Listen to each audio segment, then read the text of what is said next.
বিশ্বকর্মা, ঢ্যাঁড়স নিয়ে এই লম্বা দাও। ধরো, ঠিক বলেছিস। খবরদার আগে ছাড়বিনি। এক্ষুনি ঢ্যাঁড়স নিয়ে আসছি। যা। ঢ্যাঁড়স কেন ভাই? আবার ভাই ভাই হচ্ছে কেন? হ্যাঁ, আনলেই বুঝতে পারবে কি হবে। এবার তো জীবন্ত মানুষ হয়ে জমালয়ে ঢুকবে, তাহলে আমাদের আর রক্ষা থাকবে। ও, ঢ্যাঁড়স দিয়ে রক্ষা করবে? হ্যাঁ, তাই করবো। ঢ্যাঁড়স দিয়ে তোমার মাথাটি ঘেঁটলে আত্মাটি বের করে। ও মাথা? না, আত্মা নয়, মাথা ঘেঁটে দে। হ্যাঁ, তো কি আছে?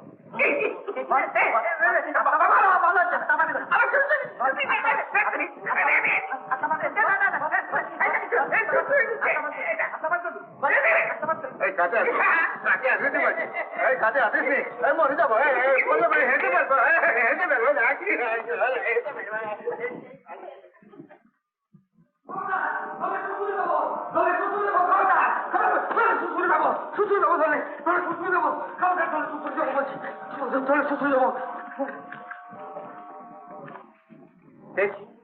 জীবন্ত মানুষ এ কি করে এলো? তাই তো, কাকে আনতে কাকে আনলি রে তোরা? আর কি করি বা মহাধর্মাধিকরণ যমরাজের বিচার কক্ষে প্রবেশ করলো? চুপ করে দাঁড়িয়েছিস কেন? কথার জবাব দে। আগে আগে কি করবো? সুড়সুড়ি দিয়ে ঠুকে বললো যে সামনে থেকে দূর হয়ে। চিত্রগুপ্ত, এর জন্য তোমায় জবাবদিহি করতে হবে। হ্যাঁ, বাঁধোকে। বাদ মানে? তোমার বিচার হবে। বিচার হবে? আমি তো এখনো মরিনি, মরে তো বিচার। যেই অদে যে গো জমলোকে আসুক না কেন, আমার কর্তব্য তার বিচার করা। তোমায় এখন কিছুদিন বন্দী থাকতে হবে, হাত খালি হলে তোমার বিচার হবে। বাবা বাবা, চমৎকার বিচারের পদ্ধতি তো। দোষ করুক বা নাই করুক, ঘাপ করে অ্যারেস্ট তো কর, জেলে তো পচুক, তারপর বিচারে দোষী সাব্যস্ত না হলে একটু দুঃখ প্রকাশ করে ছেড়ে দেবো। বেড়ে চালাচ্ছেন স্যার। এই, সম্মান করে কথা বল। বিচার সভা। রাত বিকালের বুদ্ধি পুরো, তাকে তো ঝক্কির কাজ চলে। এমন আমার দোষটা কি? জীবন্ত মানুষের জমলোকে প্রবেশাধিকার নেই, সে অধিকার তুমি লঙ্ঘন করেছো। আমি নিজে এসেছি না, আমি তো ঘুমিয়েছিলাম। আপনারই তো লোক আমাকে জোর করে ধরে এনে এখানে খুন করতে গিয়েছিল, তাদের ছেড়ে দিয়ে আমার উপর হামলাবাজি। আচ্ছা, একবার ফিরি, খবরের কাগজে যে দেবো না। আহা, রাগ করছো কেন? শান্ত হও। বুঝতে পারছি ভুল হয়েছে, মস্ত ভুল। সে কি পিসি, তুমি এখানে? হ্যাঁ বাবা, কলেরায় টেনে নিয়ে এলো। দেখ না, একবার করে টেনে নিয়ে যাচ্ছে, আবার ফিরিয়ে নিয়ে আসছে। বিচার আর হয় না, প্রতিবাদ করলে ড্যাঙস পেটা করে। সে কি মশাই, আপনাদের এখানে মহিলা দুধ নেই? না। না, তাই বলে একজন ভদ্র মহিলাকে পুরুষ দুধ টেনে নিয়ে আসবে? লজ্জা করে না? ও পাপী। না না বাবা, শোন, জ্যৈষ্ঠী মাসে নির্জলা একাদশীর দিনে একখানি বাতাসা দিয়ে একটু জল খাবো ভেবেছিলাম। শুধু ভেবেছিলে ব্যাস, তার জন্যই? ভাবনা থেকেই বাসনার উদ্রেক হয়, বাসনা থেকেই পাপে লিপ্ত হয়, সেই পাপেরই শাস্তি ভোগ করে। তা বামন পিসির মুক্তি কিসে? পুণ্যে। পুণ্য পেলেই হবে তো? হ্যাঁ। বেশ, আমার পুণ্যের অর্ধেক দিয়ে দিচ্ছি, ওকে ছেড়ে দিন। চিত্রগুপ্ত, প্রভু, জাগত এই আগন্তুকের কি পুণ্য সঞ্চয় আছে? বিচিত্রগুপ্ত,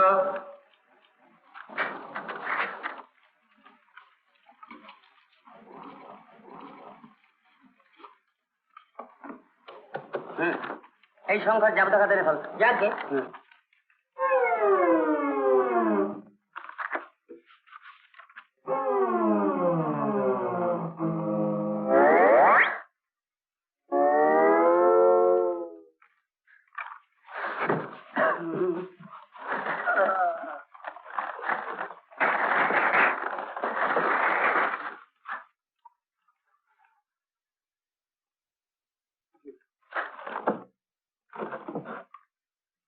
ধর্মরাজ, এই ব্যক্তি মর্তে অনেক সৎকার্য করেছে, যেমন রোগীর সেবা, শবদাহ ইত্যাদি। এই সৎকার্যের জন্য কিরূপ পুণ্যফল লাভ হবে তা ধর্মরাজের বিচার।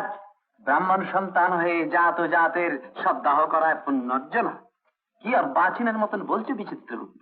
তুমি ঠিকই বলেছো চিত্রগুপ্ত। পুণ্যের পরিবর্তেও শুধু পাপই অর্জন করেছে, পুণ্য সঞ্চয় করতে পারেনি। কে পারে? আমি? ওমা, এই যে আসবার সময় ধর্মশালা করে দেবো, যক্ষা হাসপাতাল করে দেবো, অনাথ আশ্রম করে দেবো, এত সব ভাবলুম, আমার বেলা সব বেঁচতে গেল। ভেবেছিলে ভাবলেই পুণ্য প্রাপ্তি হয়ে গেল? পিসিও তো শুধু ভেবেছিল, তার বেলায় পাপ হলো, আমার বেলায় ভেবে পুণ্যি হবে না কেন? তাই তো। বিচার পদ্ধতির মধ্যে কোথায় যেন একটা গলদ রয়েছে। থাকবে না? সেই আদ্যিকাল থেকে একই নিয়মে বিচার চালাচ্ছেন, যত সব পচা আইন নিয়ে গোজামিলে কাজ সারছে। একেই বলে ইয়াং ব্লাড। কিরম চটপটে দেখুন দেখি, ফট করে বার করেছিল। তবে অল্প, অতি সামান্য। ও ঠিক আছে, ভালো যা তার একটুও ভালো। কি বলেন? হ্যাঁ, কে লিখেছে? কে আবার লিখবে? আপনি তো লিখেছেন। এই তো জাবলা করে লেখা রয়েছে, ব্রাহ্মণকে গোদান। চাটা করে বেড়াচ্ছে, আর দোষ হচ্ছে ধর্মরাজে। একবার ফিরে নি, খবরের কাগজ মারফত সব যদি ফাঁস না করে দিই, তাহলে আমার নাম শান্ত হও, শান্ত হও, ক্রোধ সম্বরণ করো। আমি নিজে অনুসন্ধান করে দেখছি। বিচিত্রগুপ্ত, প্রভু। দেখো তো, ও যে ষণ্ঢটি দান করেছিল তা সত্যিই দান করেছিল না দান করবো ভেবেছিল? আগে হ্যাঁ প্রভু, প্রকৃতই দান করেছিল। দান করবার 3 দিন পরে ষণ্ঢটির পঞ্চত্ব প্রাপ্তি ঘটে। এখন কি হয়ে জন্মাবে এই নির্দেশ না পাওয়ায় যমলোকের গোশালায় কচি কচি লতা পাতা খেয়ে পরম হর্ষে বাস করছে। আমি নিজে চোখে দেখতে চাই। যথাজ্ঞা প্রভু।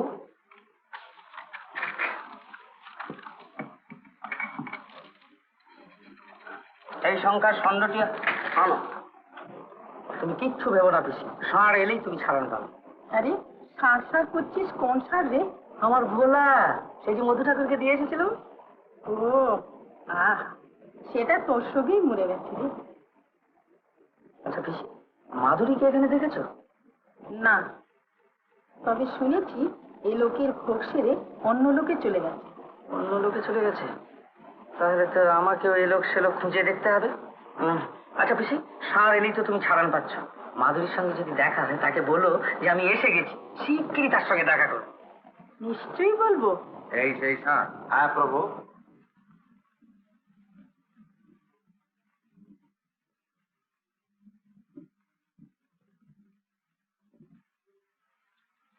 বলা সুন্দর চেহারা করেছিস তো, খুব খাচ্ছিস বুঝি?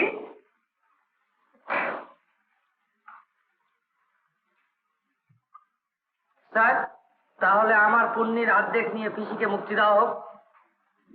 হ্যাঁ, যথার্থই তুমি জানি। তোমার পুণ্যের অর্ধাংশ পেয়ে তোমার পিসি বিষ্ণুলোকে যাবার অধিকারিণী হল। ওকে বিষ্ণুদূতের হাতে অর্পণ কর। বিচিত্রগুপ্ত লিখে না।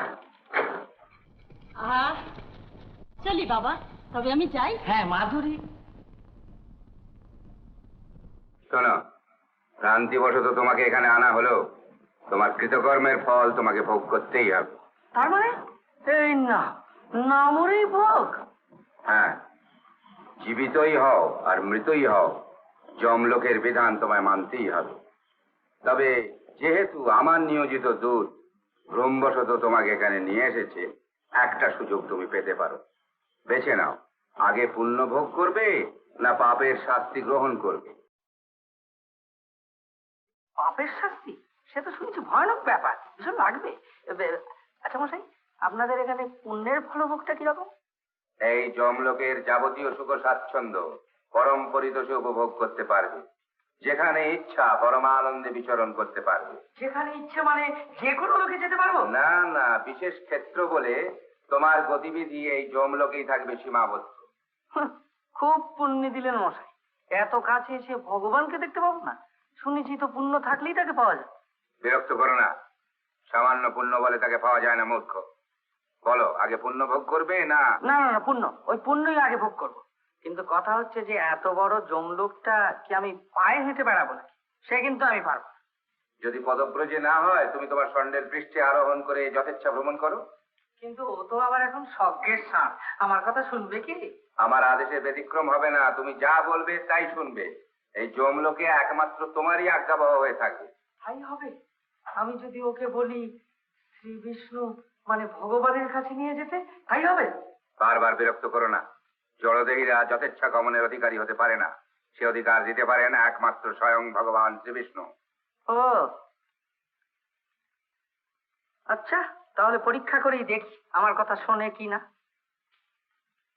ভোলা, সত্যি যদি তুই আমার কথার বাধ্য হোস, তাহলে যতদিন না আমার পুণ্য শেষ হয় ততদিন ওই যমরাজ আর চিত্রগুপ্তকে তোর সিংহে চড়িয়ে বন বন করে ঘুরবি, বুঝলি? আচ্ছা ঠিক আছে। ওরে বাবা, মরে গেলে রে, মরে মরে গেল। ভোলা, উঠো, উঠো। উঠো। ভোলা, সাবাস, সাবাস, ভোলা, উঠো, লাফ মেরে দিয়ে যাচ্ছে। ভোলা, ভোলা, একদম জম্পুরের বাইরে নিয়ে আসবি, পাহাড়ে থাকবি, যেন ভেতরে ফিরতে না পারে, দাঁড়িয়ে দাঁড়িয়ে ধরা দিবি। উঠো। ভোলা, সাবাস, সাবাস, ভোলা, উঠো, লাফ মেরে দিয়ে যাচ্ছে। ভোলা, ভোলা, একদম জম্পুরের বাইরে নিয়ে আসবি, পাহাড়ে থাকবি, যেন ভেতরে ফিরতে না পারে, দাঁড়িয়ে দাঁড়িয়ে ধরা দিবি, ঢুকতে দিবি না।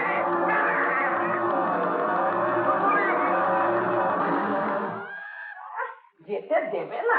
বিষ্ণু লোক যেন বাবার লোক, যে লোক খুশি সে লোকে যাবো, ইন্দ্রলোক যাবো, ব্রহ্মলোক যাবো, শিবলোক যাবো। সালের পিঠে চেপে বেড়াও। এখানে সালের পিঠে কেন চাপবো? যেখানে সিংহাসন চাপবো, সিংহাসনে চাপবো। এই, কে তুমি? এদিকে এসো। আসবো, এসো, এদিকে এসো।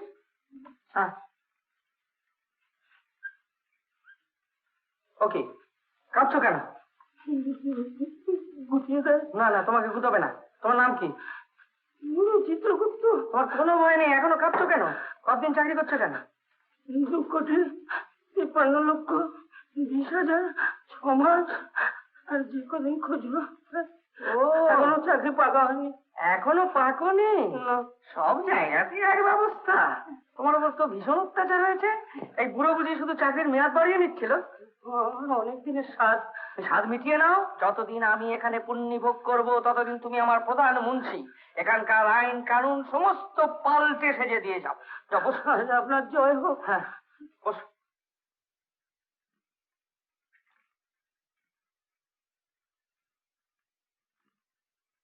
বাবা, পুণ্যভোগ করছি। পুণ্যি, আহা।